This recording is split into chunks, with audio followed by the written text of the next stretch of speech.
تل زلمو که قماندانشان حاجی صاحب هستن. میخوایم که ضمن معرفی خود توضیحات در رابطه با وضعیت پسته ها برای ما بتن. بسم الله الرحمن الرحیم. نامم از حاجی سخی، تخلص مشهور به غافل. بودیم از تورنجان دار. راجع به پسته ها بگویم. ما اینجا دو پسته داریم. یکی به نام پلنگ یک است، دو قسمت، یکی هم پلنگ دو و قسمت بالاستی هم به نام زلمو است که در مجموع اینجا سه پسته یادآوری میشه.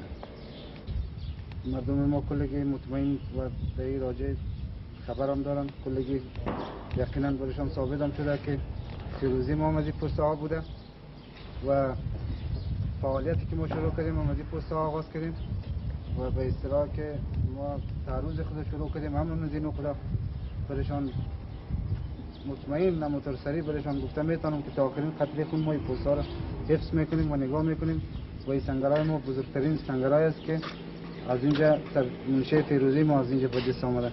به یاری خدا، به یاری امام زمان که پسته هایی هست که همیشه این مردم جان فدایی رفت کنیم و بعد از این هم شاهد است. بسیار تشکر. موفق.